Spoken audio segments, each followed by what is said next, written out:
আসসালামু আলাইকুম। আজকে আমরা নবম শ্রেণীর ইংরেজি বইয়ের চ্যাপ্টার 2 নেচারস ট্যাপেস্ট্রি এর এক্সপিরিয়েন্স 2.3.2 নিয়ে আলোচনা করব। তো দেখি এখানে কি বলা হয়েছে। Now read the following summary of the poem for your better understanding and answer the following questions.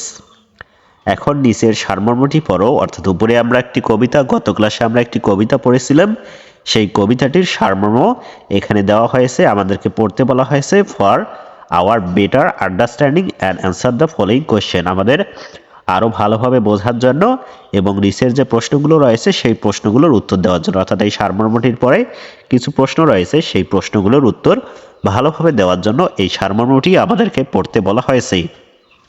তো গত ক্লাসে কিন্তু আমরা খুব সুন্দরভাবে কবিতাটি পড়েছি। যারা এখনো কবিতার ক্লাসটি করনি তার ডেসক্রিপশন বক্সে লিঙ্ক দেওয়া রয়েছে, সেখান থেকে করে নিতে পারো।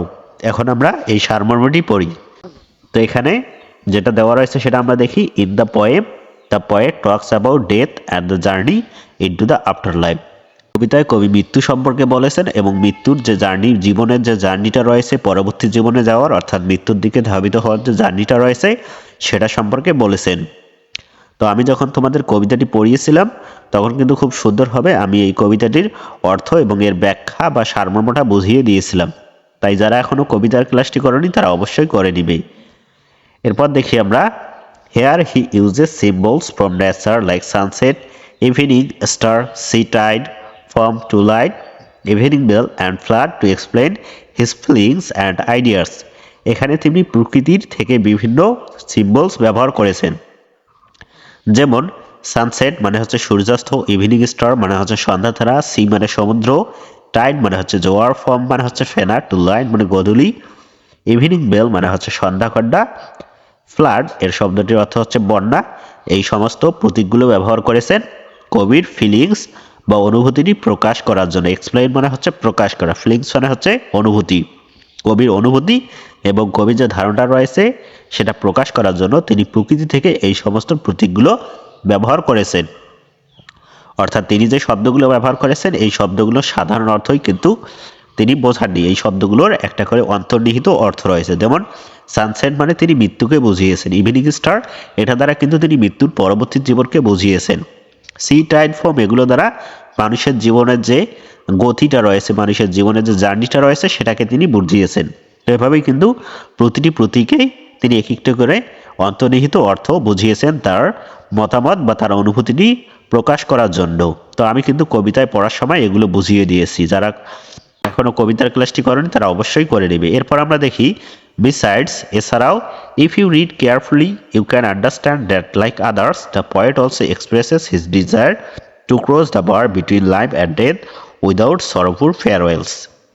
তুমি যদি ভালোভাবে এই কবিতাটি পড়ো তাহলে তুমি বুঝতে পারবে যে অন্যদের মতো কবিও মৃত্যু এবং মৃত্যুর যে পরবর্তী জীবনটার যে জার্নিটা রয়েছে সেটা খুব ভালোভাবে যাতে তার বিদায় হয় সরফুল, অর্থাৎ দুঃখ কষ্ট কোনো যন্ত্রণা ছাড়াই যাতে বিদায় হয় সেটার ডিজায়ার বা আশা করেছেন। ডিজায়ার মানে ইচ্ছা প্রকাশ করা, ফেয়ারওয়েলস মানে হচ্ছে বিদায়, সরফুল মানে হল দুঃখজনক, উইদাউট সরফুল মানে দুঃখ ছাড়া, কোনো রকম যন্ত্রণা ছাড়া। এরপর দেখি, the poem accepts the truth that we have to leave this world and he wishes to be calm and peaceful in the face of mortality.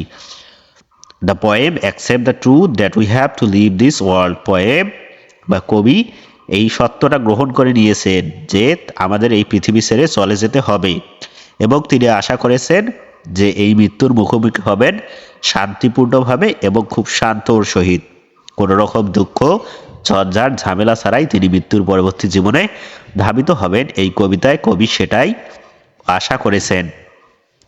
তো আমরা সারমর্মটি পড়ে নিলাম। এখন আমাদের কিন্তু এই প্রশ্নটি যে কয়েকটি প্রশ্ন দিয়েছে সেই প্রশ্নগুলোর উত্তর করতে হবে। তো দেখি প্রশ্নগুলো এবং সাথে সাথে সেগুলোর উত্তর করার চেষ্টা করি। 1 নম্বর প্রশ্নটি বা এ নম্বর প্রশ্নটি হচ্ছে, what is the poem about? কবিতাটি কি সম্পর্কে? যে কবিতাটি আমরা পড়েছি ক্রসিং দ্য বার, এই কবিতাটি কি সম্পর্কে? তো এটা আমরা জেনেছি, the poem is about death and the journey into the after life. কবিতাটি হচ্ছে মৃত্যু এবং মৃত্যুর দিকে ধাবিত হওয়ার বা পরবর্তী জীবনের জার্নি সম্পর্কে বলা হয়েছিল। এখানে দা THE হবে। এরপর আমরা বি নম্বর প্রশ্নটি দেখি, have you found any symbols in the poem? ইপিএস হোয়াট আর দোজ? তুমি কি এই কবিতায় কোনো সিম্বলস বা প্রতীক খুঁজে পেয়েছো? যদি হ্যাঁ হয় তাহলে সেগুলো কি কি? আমরা এই কবিতায় কিন্তু অনেক সিম্বলস বা প্রতীক খুঁজে পেয়েছি। সেগুলো দেখি আমরা উত্তরটা B number answer. Yes, I have found some symbols in the poem. হ্যাঁ, আমি এই কবিতাটিতে কিছু সিম্বলস বা প্রতীক খুঁজে পেয়েছি। They are sunset, evening star, sea, tide, foam, twilight, evening bell and flood. তো এগুলো হচ্ছে সানসেট সূর্যাস্ত, ইভিনিং স্টার সন্ধ্যা তারা, সি সমুদ্র, টাইড টাইড জোয়ার, ফর্ম ফেনার, টুলাইট গোধূলি, ইভিনিং বেল সন্ধ্যাঘণ্টা এবং বন্যা। তো এই সমস্ত প্রতীকগুলো কবি কবিতায় ব্যবহার করেছেন। তো এখন আমরা সি নাম্বার অ্যান্সারটি দেখি। What do the symbol sunset and evening and clear call mean in the poem? এই কবিতায় সানসেট এবং ইভিনিং স্টার, এখানে ইভিনিং স্টার বা সন্ধ্যা তারা এবং ক্লিয়ার কল মানে কি? ওই কবিতায় আমরা কিন্তু পড়েছিলাম যে সানসেট আর ইভিনিং স্টার এবং দ্বিতীয় লাইনে ছিল ক্লিয়ার কল। তো এই দুটি শব্দের বা এই দুটি যে শব্দগুচ্ছ রয়েছে এর অর্থ কি, কবিতায় কি বোঝানো হয়েছে? তো এটার উত্তর হবে in this symbol sunset and evening star, sunset and evening star এই প্রতীকটিতে the poet represented by sunset, কবি সানসেট দ্বারা মৃত্যুকে বুঝিয়েছেন, and hopes for good after death by evening star, এবং মৃত্যুর পরবর্তী জীবনে ভালো কিছু হবে সেটাই তিনি ইভিনিং স্টার দ্বারা বুঝিয়েছেন। সূর্যাস্ত এবং ইভিনিং স্টার, সূর্যাস্তের পরে যেমন সন্ধ্যা তারা হয় ঠিক তেমন মৃত্যুর পরবর্তী জীবনে কবি ইভিনিং স্টার দ্বারা মৃত্যুর পরবর্তী জীবনকে বুঝিয়েছেন। Just as an evening star এপিয়ার্স after sunset, ঠিক যেমন সূর্যাস্তের পরে ইভিনিং স্টারটা উদিত হয়। তো এটা হচ্ছে সানসেট এবং ইভিনিং স্টার সিম্বলসটি দ্বারা এটা কবি বুঝিয়েছেন। এবং clear call, and clear call means that the time of death is near. Clear call এই শব্দটি দ্বারা কবি বুঝিয়েছেন যে মৃত্যুর সময় ঘনিয়ে এসেছে বা মৃত্যুর সময় কাছাকাছি। এটা হচ্ছে সি নাম্বার অ্যান্সার। এখন আমরা ডি নাম্বার অ্যান্সারটি দেখি। ডি নাম্বার অ্যান্সারটি হবে do you think symbol helps the poet expresses his ideas in a better way? ইপিএস এক্সপ্লেন উইথ অ্যান এক্সাম্পল। তুমি কি মনে করো কবিতায় কবি সিম্বলগুলো ব্যবহার করে কবিতাটিকে আরো ভালোভাবে তার ধারণা প্রকাশ করেছেন? ইপিএস যদি হ্যাঁ হয় তাহলে আমাদেরকে এটা ব্যাখ্যা করতে হবে। তো এটার উত্তর হবে yes, I think symbol helps the poet expresses his ideas in a better way. হ্যাঁ, আমি মনে করি সিম্বলগুলো কবিকে তার ধারণাটি ভালোভাবে প্রকাশ করতে সাহায্য করেছে। In the third stanza the poet symbolise dark.